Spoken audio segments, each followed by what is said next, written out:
Day and night and day, the living creatures give their praise to Him who lives eternally. They never cease from saying, Holy, holy is Yahweh Almighty, worthy, worthy to receive all glory. Hello, welcome to Walking in the Word and this presentation of Amos. We've been digging into the prophecies. This is part 3. I hope that you are enjoying the presentation and that it brings some understanding on the book and on the times that we are living in, and that it's helpful for your life.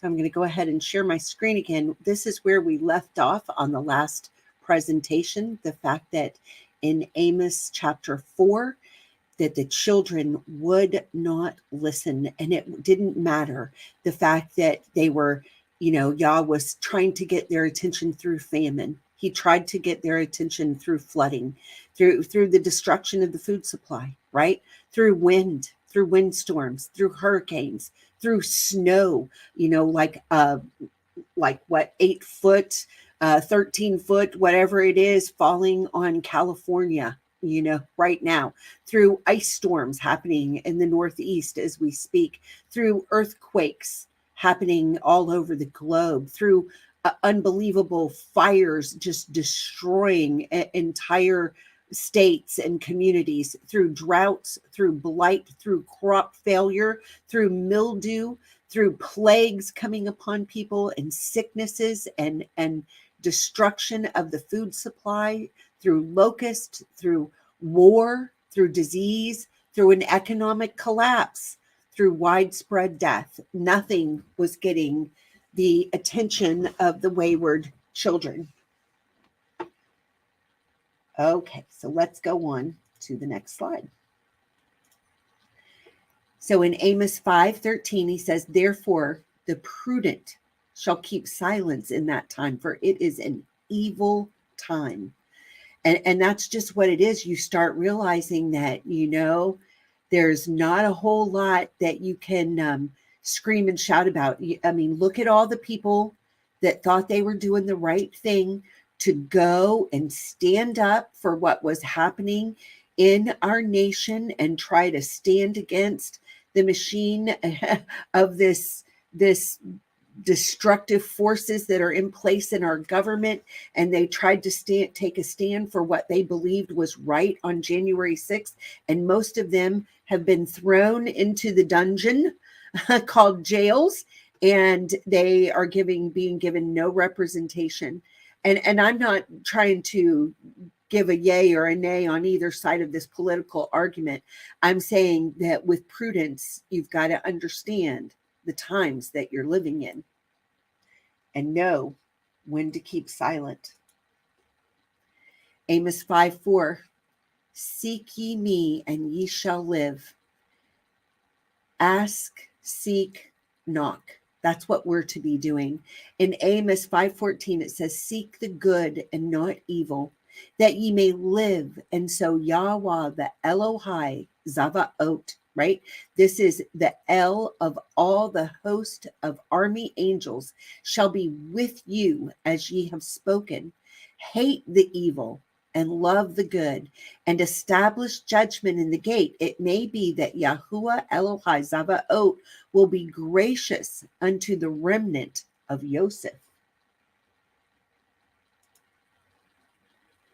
The day of Yahweh. Amos 5:18 talks about it. Woe unto you that desire the day of Yahweh. To what end is it for you? The day of Yahweh is darkness and not light. As if a man did flee from a lion and a bear met him, or went into the house and leaned his hand on the wall and a serpent bit him. And shall not the day of Yahweh be darkness and not light, even very dark and no brightness in it? This illustrative parable makes it clear that darkness and light do not speak here of wickedness and righteousness, but of disaster and safety. The difference between disaster and safety. And this was a quote from Hubbard. Lions, bears, and serpents. That's where we're at. Now, what's interesting here is as I am getting ready now for a presentation on living amongst chimeras. Okay. And this particular prophecy in Amos, this is what it's talking about. It is a chimeric representation. That's what the lion, the bear, and the serpent is all about. And we see it all through scripture. And I won't go into it heavy right here, but I will be bringing a presentation about chimeras, zombies, the living dead, okay, that actually we're living amongst right now and have a hard time recognizing it for what it is, but I'll be going into that. So let's just look here for a moment, just a brief look at lion, the ari, right? The root word is ara, and it means to pluck and gather grapes. The lion is a symbol of great strength used to describe Yah and the adversary.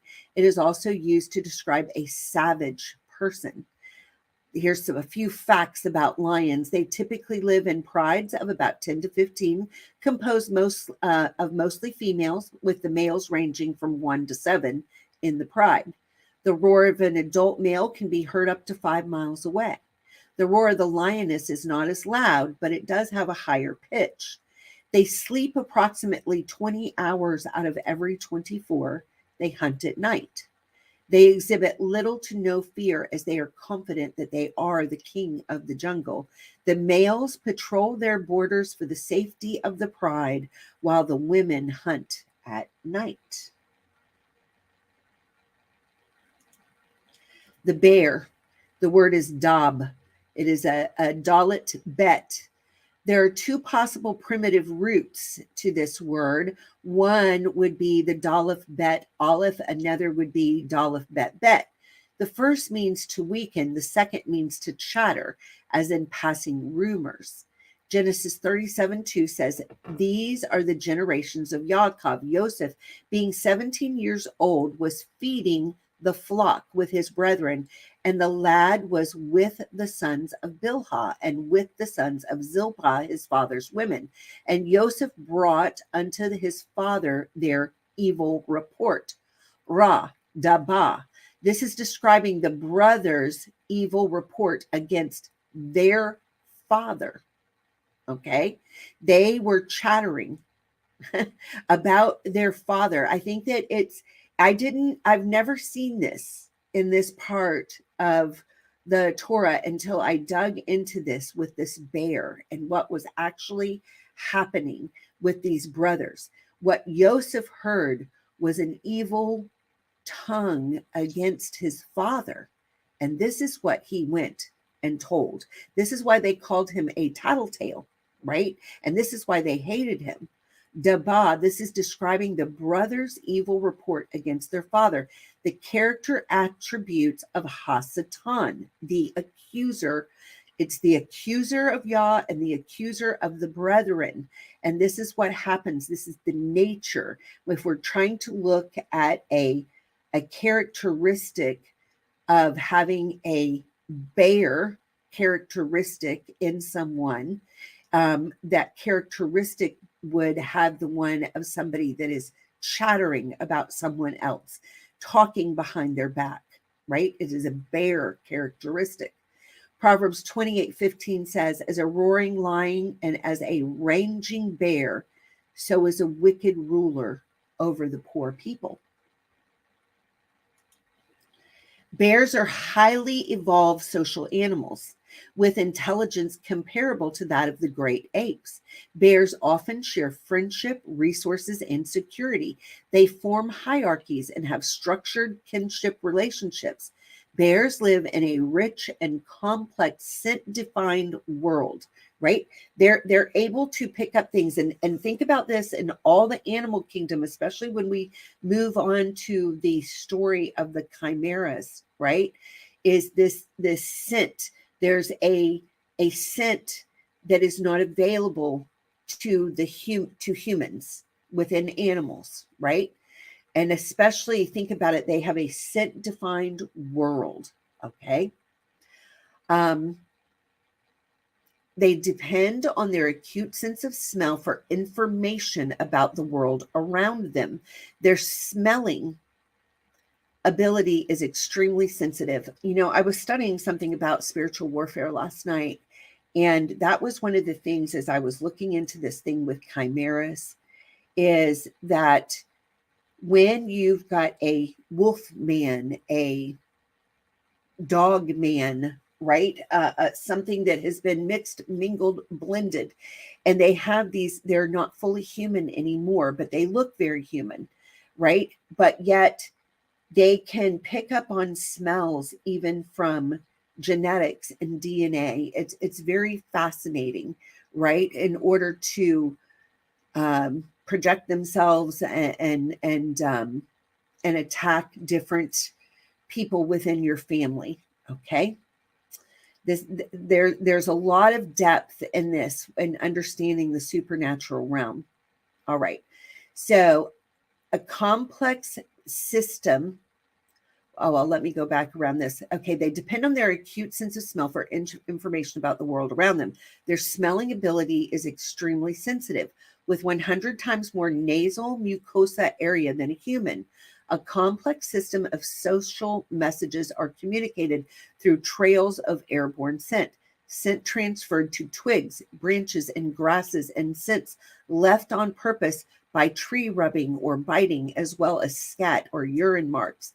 In the Ursine world, the bear world, these messages combine to become the daily newspaper.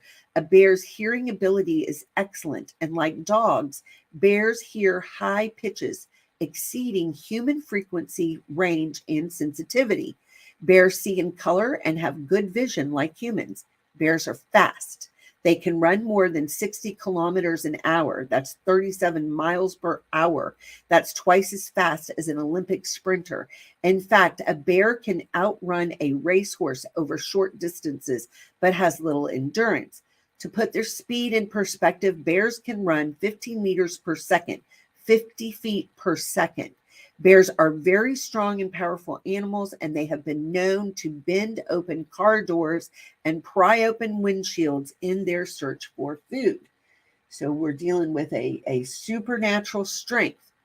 Let's move on to the serpent. And I'm specifically dealing right now with serpents that like to hide in trees. They're called arboreal snakes.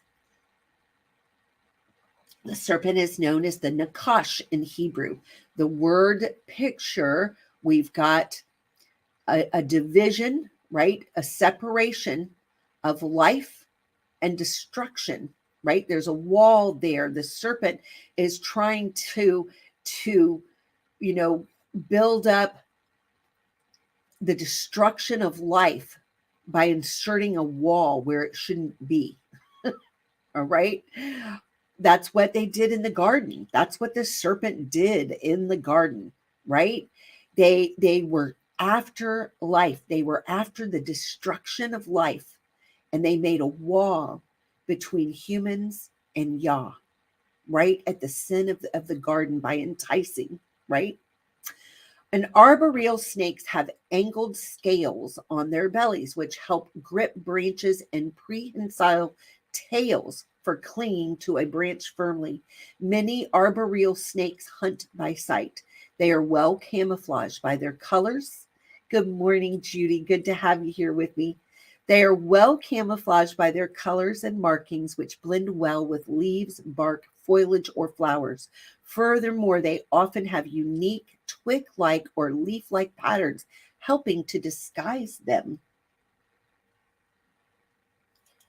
Okay, so like I said, in the series that I do on that with the spiritual warfare and understanding chimeras, we're going to delve really far into that. So I'll be working on that. Moving on to Amos 6, verse 1. Woe to them that are at ease in Zion and trust in the mountain of Shamron, which are named chief of the nations, to whom the house of Yasharel came. So the nation is warned that while they are fulfilling their unbridled lust for comfort and luxury, it comes from living in the shadow of Samaria, the culture and benefits they are trusting the leaders of the Goyim to do what is best for them, right? They just believe that somehow it's all going to work out in their favor, right? And I see this attitude in America right now. This is America. The finances aren't going to fail. There's a plan in place. It'll all work out. Don't be, doom and glooming and, speaking these things. All I can say is wake up and smell the coffee, because it's not going to go well in this nation. And like I said on the previous episodes of this unfolding of Amos's prophecy, I believe that we can see a huge correlation to what's happening in this nation right now. Amos 6:4-6 says that lie upon beds of ivory and stretch themselves upon their couches, and they eat the lambs out of the flock and the calves out of the midst of the stall. What are they talking about? The babies, right? They like the delicate pieces of meat. They feel they have no trouble slaughtering the babies because they want the most delicate parts for themselves, right? They like to pamper their flesh. It says that chant to the sound of the viol and invent to themselves instruments of music like David, that drink wine in bowls, right? It's not enough to have a glass. You got to have the glass, right? That drink wine in bowls and anoint themselves with the chief ointments, but they are not grieved for the affliction of Joseph, right? They don't care what's happening to the people. Amos spoke of a carnal ease, a fleshly security. This is from Spurgeon, a commentary from Spurgeon on this particular part of it. He says, Amos spoke of a carnal ease, a fleshly security. It is not the confidence of a man who is pardoned, but the ease of a hardened wretch who has learned to despise the gibbet, right? What is the gibbet? The what's going to lead you in the right way. It is not the assurance of one who is on the rock, but the ease of a senseless drunkard whose house is tottering from its sandy foundations, and yet he riots at full speed. It is not the calm of a soul that is at peace with God, but the ease of a madman who, because he has hidden his sin from his own eyes, thinks he has concealed it from God. It is the ease and peace of one who has grown callous, hardened, brutalized, stupid, sullen, and careless, who has begun a sleep which God grant may soon be broken, or else it will surely bring him where he shall make his bed in hell. Wow, what a strong warning from Charles Spurgeon on what Amos was trying to tell us. So the rest of chapter 6 makes it abundantly clear that Yah absolutely hates pride and arrogance, and this releases great judgment on the nation that allows that to be what rules them. Amos 7 verses 8 and 9 says, and the Lord said unto me, Amos, what do you see? And I answered, a plumb line. And Yah replied, I will test my people with this plumb line. I will no longer ignore all their sins. A plumb line is to make sure that something is standing straight, that a wall is remaining in its integrity. Walls hold things up, right? The pagan shrines of your ancestors will be ruined, and the temples of Israel will be destroyed. I will bring the dynasty of King Jeroboam to a sudden end. Every king of Israel had the drive of Jeroboam to bring their own kingdom, to build up their own kingdom with no regard for the kingdom of Yah. They all wanted to make a name for themselves. In Isaiah 22:2, not long ago, I was praying for someone, and I knew that something dangerous was coming to this person's life. And I was led, after a rather intense discussion, I looked at the clock and it said 2:22. And I knew it was a significant moment. And I said, Yah, what do you want me to see? And he said, go look at this. And he said, it's Isaiah 22:2, the whole city's in a terrible uproar. What do I see in this reveling city? Bodies are lying everywhere, killed not in battle, but by famine and disease. And I was like, oh boy.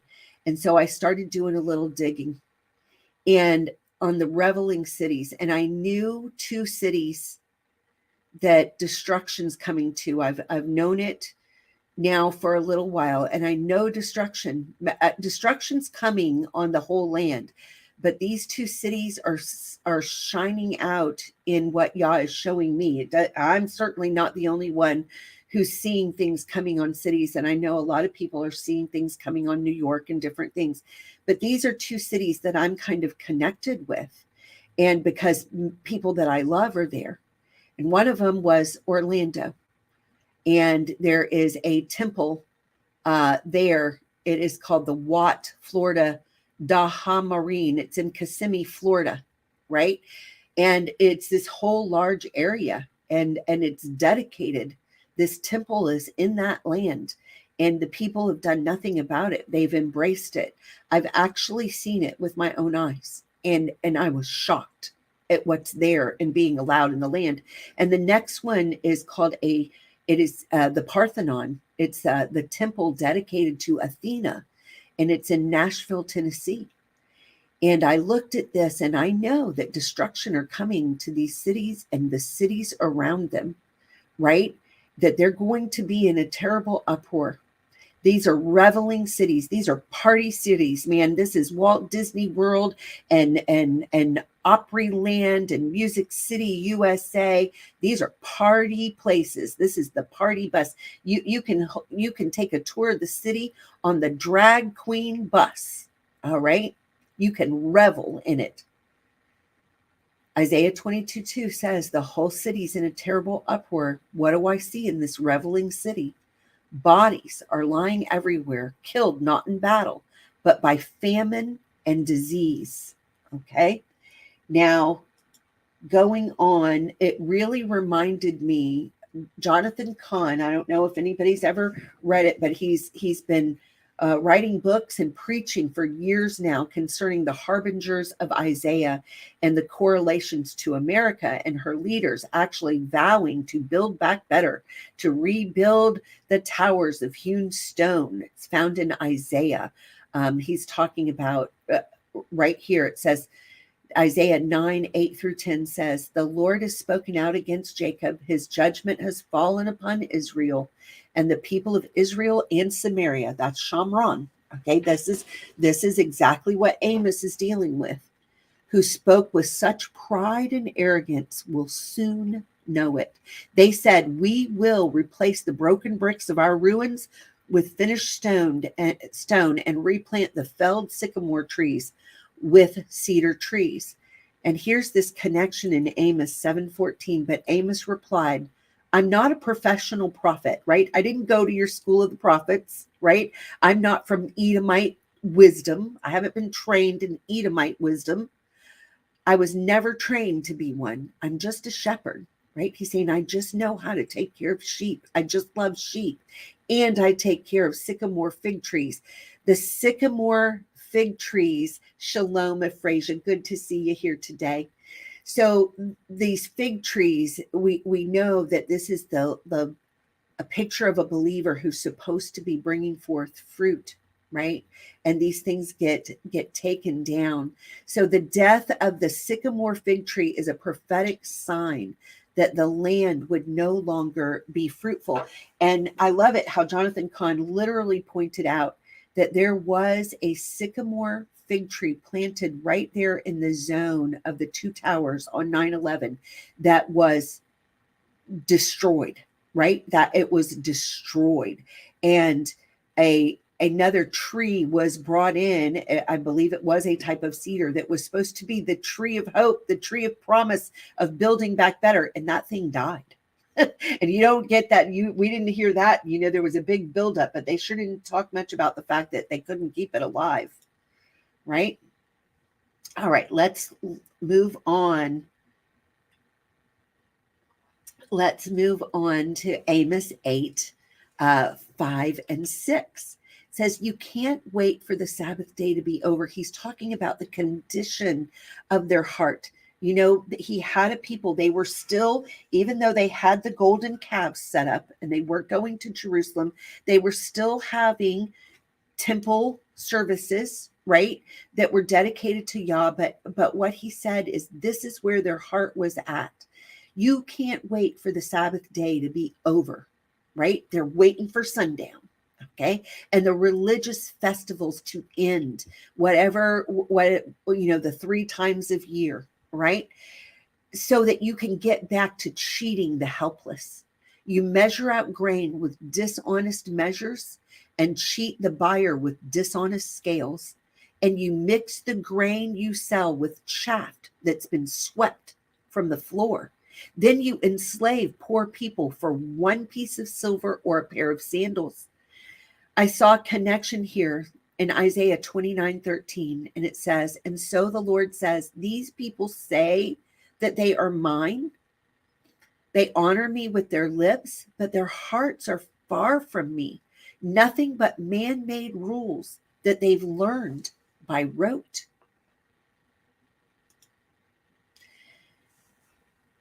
2 Timothy, and you can see the smugness of the goat there, right? I'm following Yah, right? But it's a goat, not a sheep.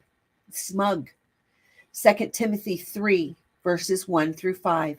You should know this, Timothy, that in the last days there will be very difficult times, for people will love only themselves and their money. They will be boastful and proud, scoffing at God, disobedient to their parents, and ungrateful. They will consider nothing sacred. They will be unloving and unforgiving. They will slander others and have no self-control. They will be cruel and hate what is good. I look at this, and this loss of self-control with people is so evident. People that don't have the ability to even have civil conversations when they get upset with something, and instead they feel perfectly justified in screaming at people, just screaming their bloody heads off, and not listening or being capable of having an adult conversation with someone, right? It's really sad because it's rampant within the body of believers. And how it says that people will know us by our love for one another. People that do this, that have that type of behavior, don't understand the love of Yah in their own lives, and they don't have it to give to others, right? This is what it means.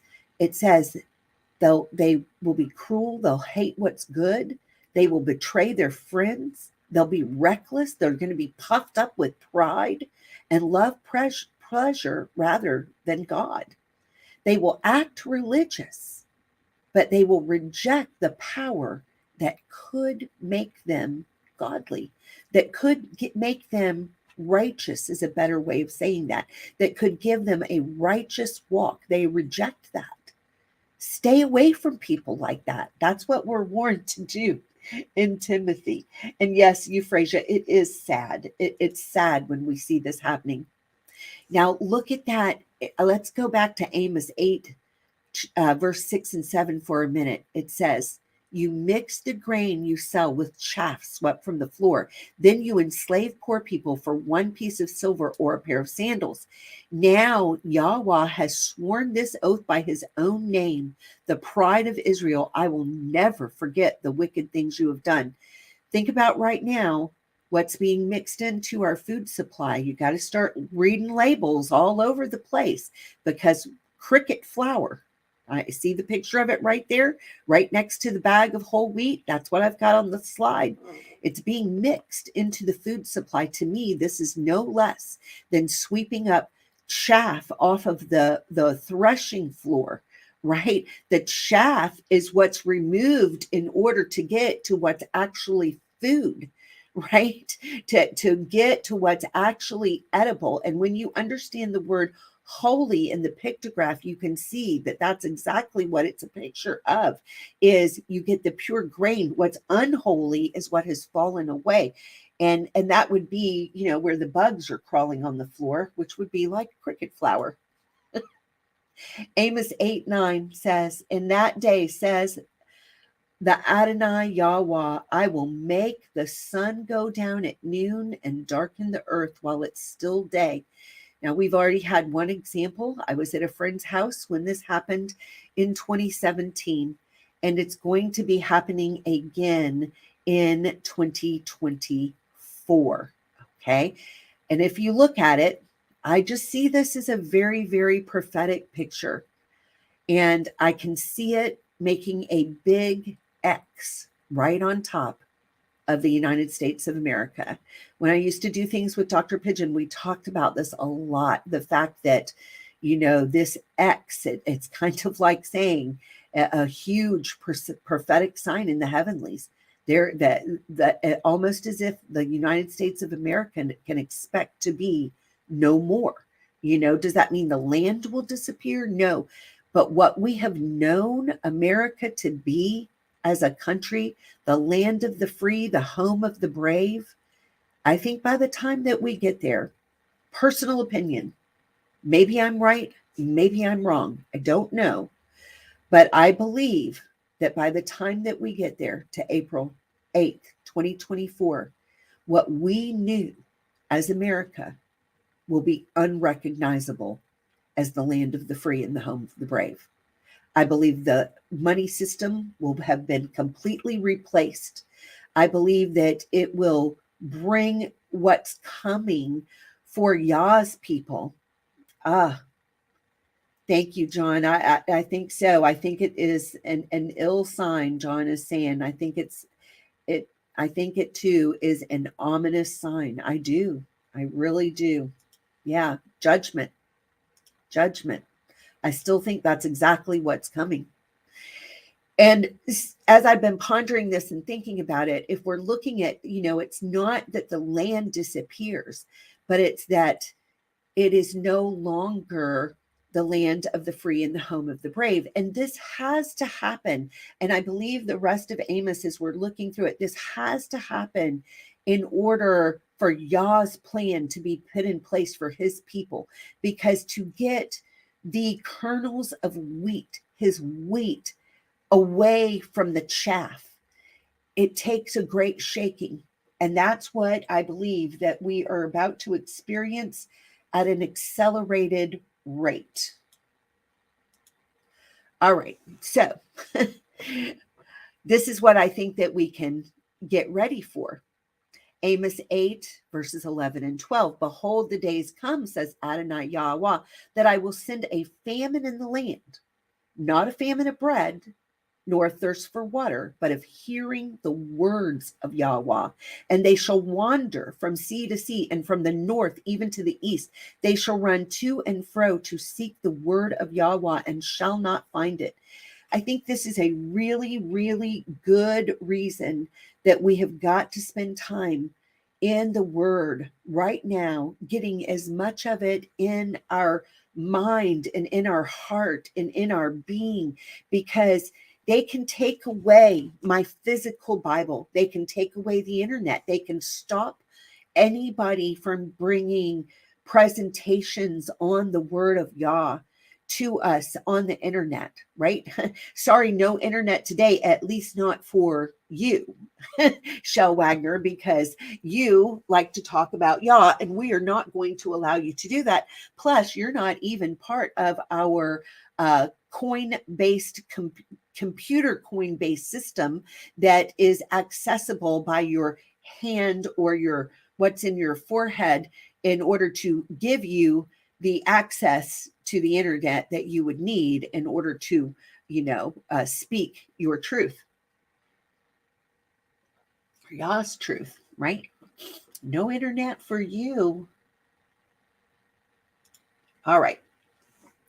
We're finally to the final part of, so I'm going to do my best to finish this up, but rather than make it another part, we'll just have a long part 3. Okay. Amos 9:1. I saw Adonai standing upon the altar, and he said, smite the lintel of the door, that the post may shake, and cut them in the head, all of them, and I will slay the last of them with the sword. He that flees of them shall not flee away, and he that escapes of them shall not be delivered. Okay, so I mean, gosh, there's still such strong warning coming forth, and this is his.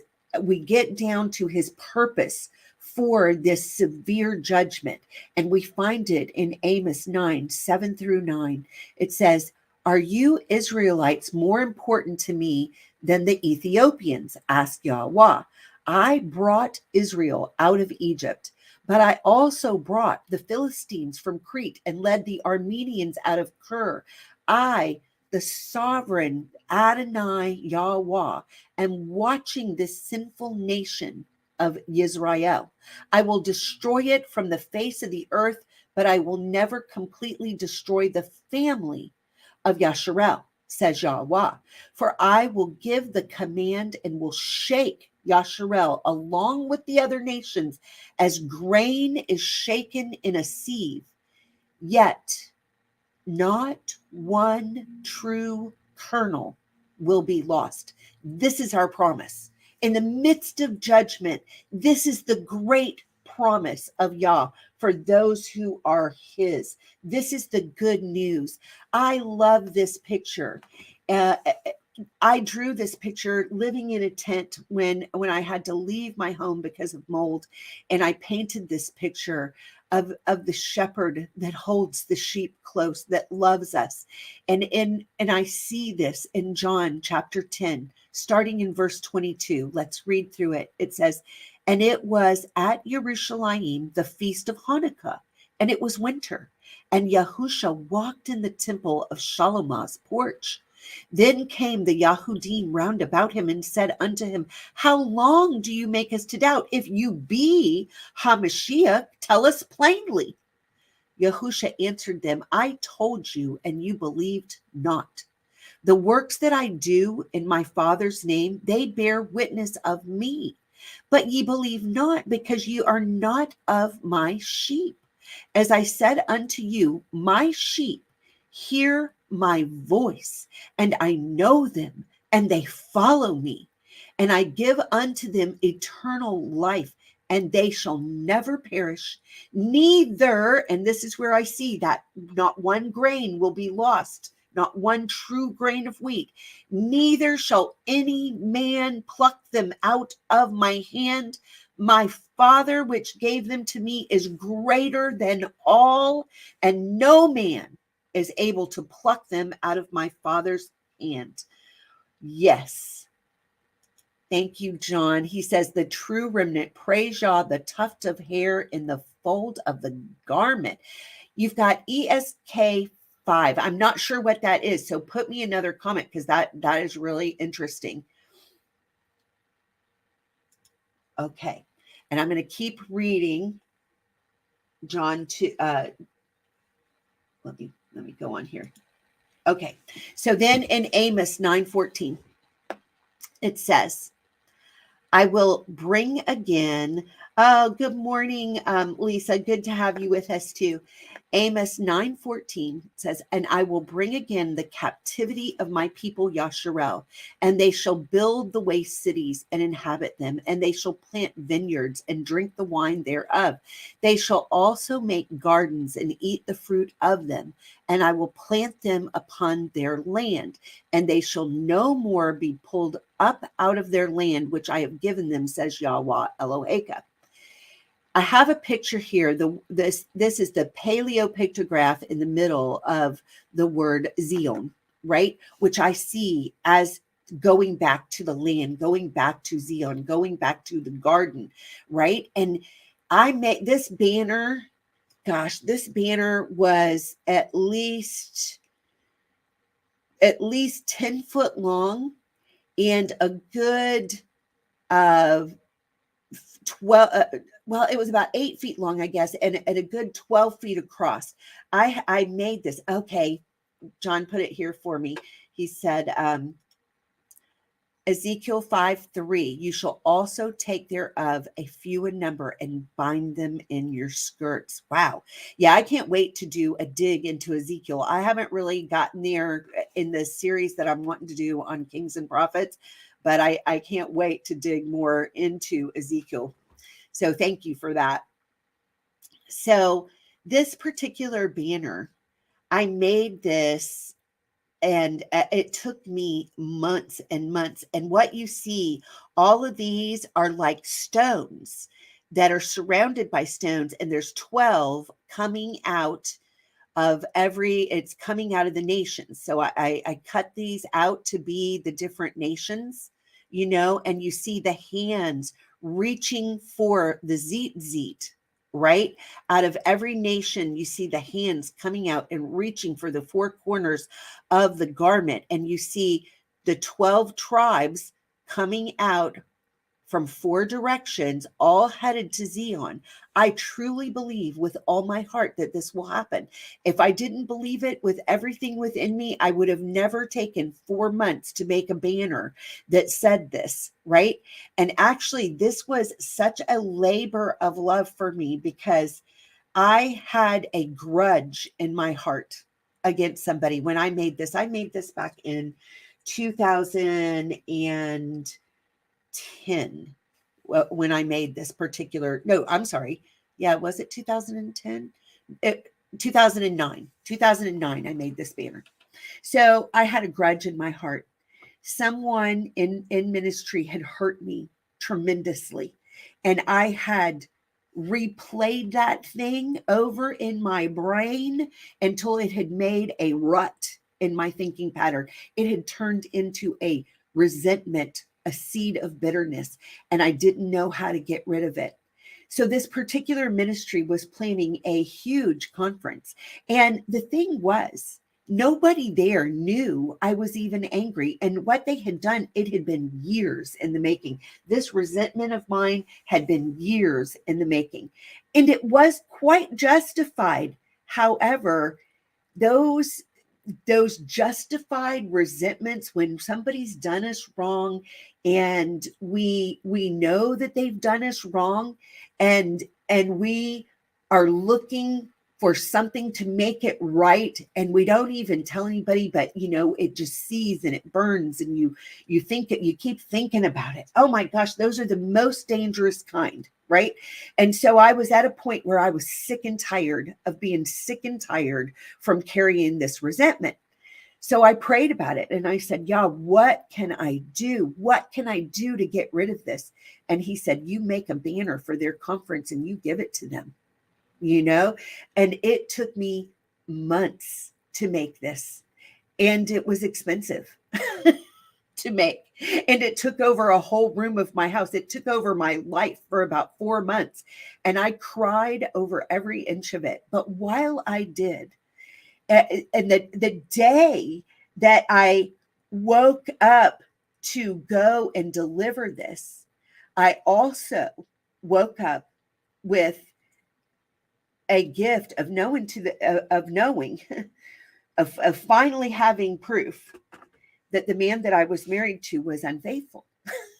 This was a wild time in my life.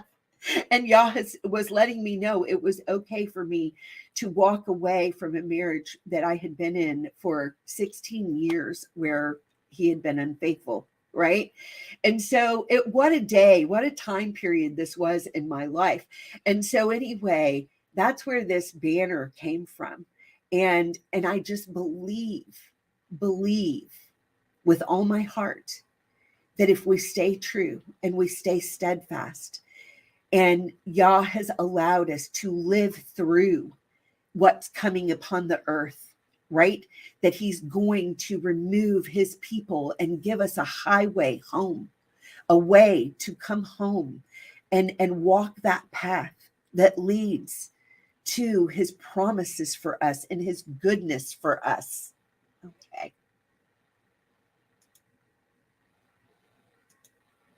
All right, so let me remove this. So I thought that was going to be the very end of what I wanted to share today. And then I woke up this morning I didn't have time to put it on the PowerPoint, but there is one more really important part that Yah showed me today. So when I got to this part of Amos 9, 7 through 15, and he's saying, "Are you Israelites more important to me than the Ethiopians?" asked Yah. "I brought Israel out of Egypt, but I also brought the Philistines from Crete and led the Arameans out of Kir. I, the sovereign Yahweh, am watching this sinful nation of Yasharel. I will destroy it from the face of the earth, but I will never completely destroy the family of Yasharel, says Yahweh. For I will give the command and will shake Yasharel along with the other nations, as grain is shaken in a sieve, yet not one true kernel will be lost. But all the sinners will die by the sword, and all those who say nothing bad will happen to us. In that day I will restore the fallen house of David. I will repair its damaged walls. From the ruins I will rebuild it and restore its former glory. And Yasharel will possess what is left of Edom and all the nations I've called to be mine. Yahweh has spoken, and he will do these things. The time will come, says Yahweh, when the grain and grapes will grow faster than they can be harvested." Wow, what a promise, right? "Then the terraced vineyards on the hills of Yasharel will drip with sweet wine." You know, that's how they farm in that land. It's built in a terraced fashion so that the rain will flow down. It makes a lot of sense, right?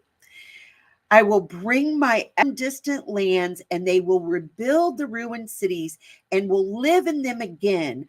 They will plant vineyards and gardens. They will eat their crops and drink their wine. I will firmly plant them there in their own land.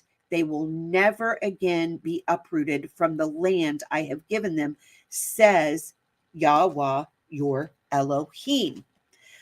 So this is really interesting.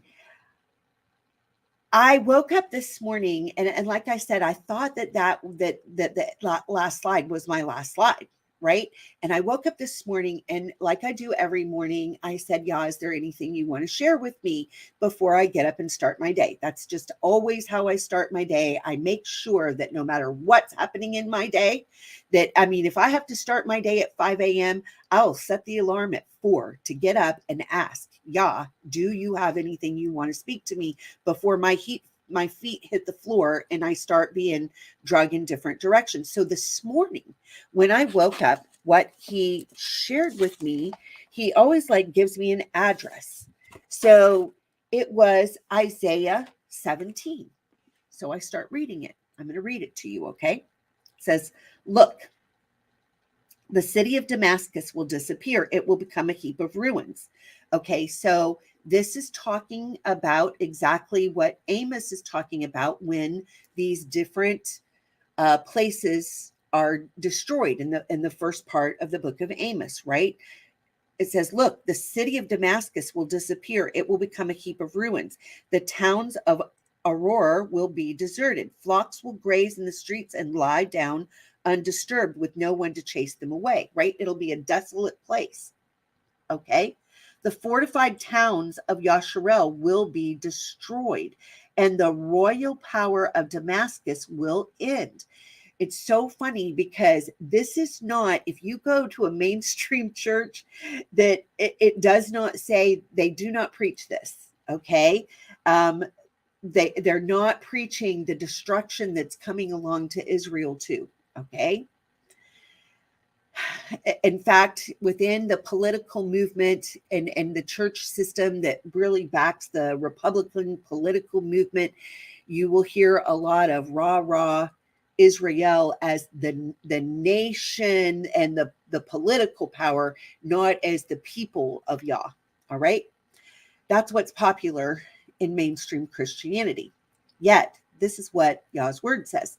"The fortified towns of Yasharel will be destroyed, and the royal power of Damascus will end. All that remains of Syria will share the fate of Israel's departed glory, declares Yahweh Zebaot. In that day, Yasharel's glory will grow dim. Its robust body will waste away. The whole land will look like a grain field.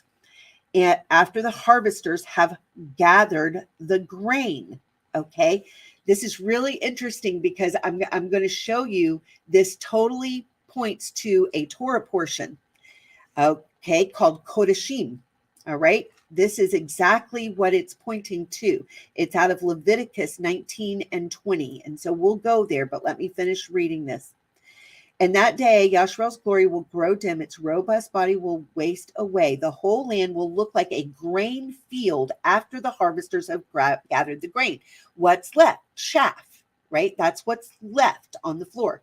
It will be desolate, like the fields in the valley of the Rephaim after the harvest. The valley of the Rephaim. This is the land of Canaan that was inhabited by the giants, right? So only a few of its people will be left, like stray olives left on a tree after the harvest. Only 2 or 3 remain in the highest branches, 4 or 5 scattered here and there on the limbs, declares Yahweh, the Elohim of Yasharel.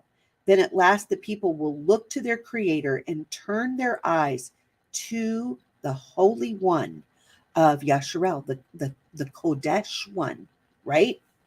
They will no longer look to their idols for help or worship what their own hands have made. They will never again bow down to their Asherah poles or worship at the pagan shrines they have built. Their largest cities will be like a deserted forest, like the land of the Hivites and Amorites abandoned when the Yasharelites came here so long ago. It will be utterly desolate. Why? Because you've turned from the Elohim who can save you.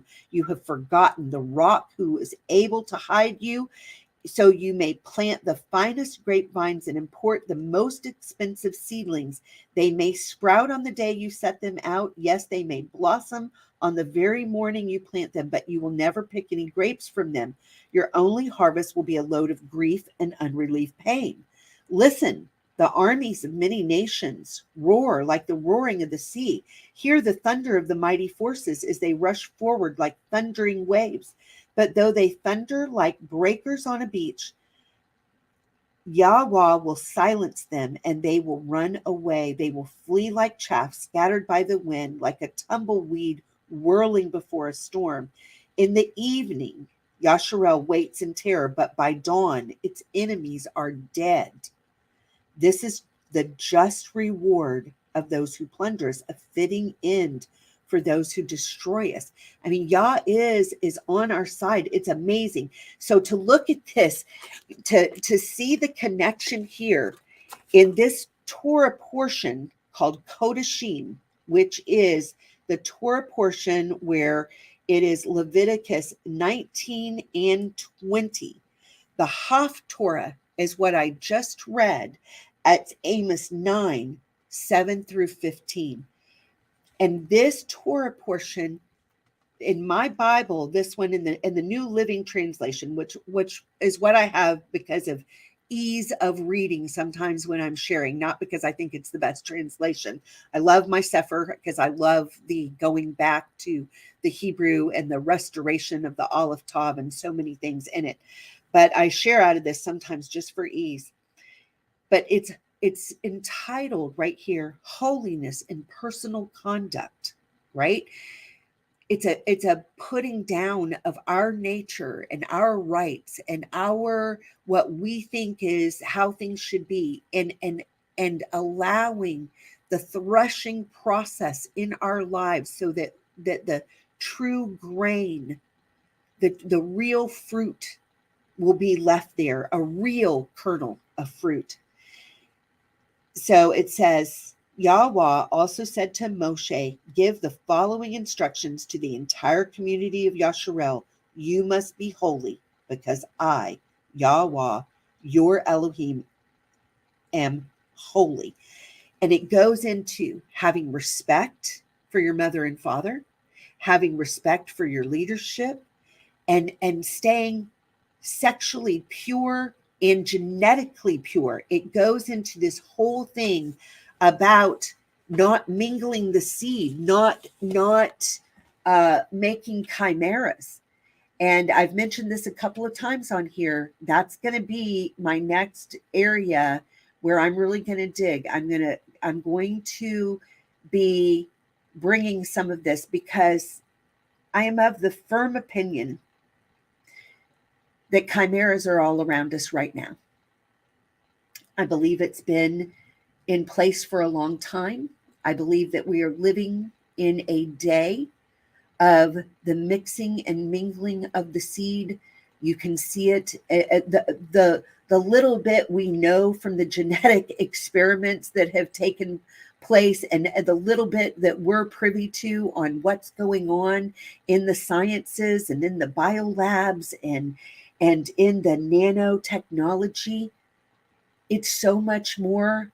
And on a spirit realm, what's happening with all of that, this is Hasatan, the adversary's last greatest push. And I am of the opinion at this point, and I'm watching it manifest sometimes. Light presses darkness. And when our lives are full of the light of Yah as his people, and we are to be light, we are not to hide it under a barrel, right? We're to be prudent. We're to be wise as snakes, gentle as a dove. We're to live in this world, but not be of it. I'm not hiding out somewhere, but I notice and have noticed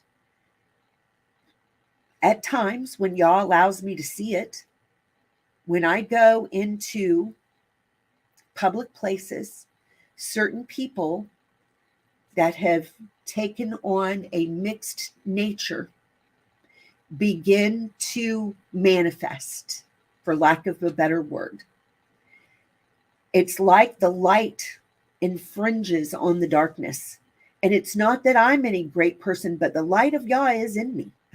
I don't think I'm anything, sometimes the mistakes I make, the same things I do, astound me at how wicked I can be.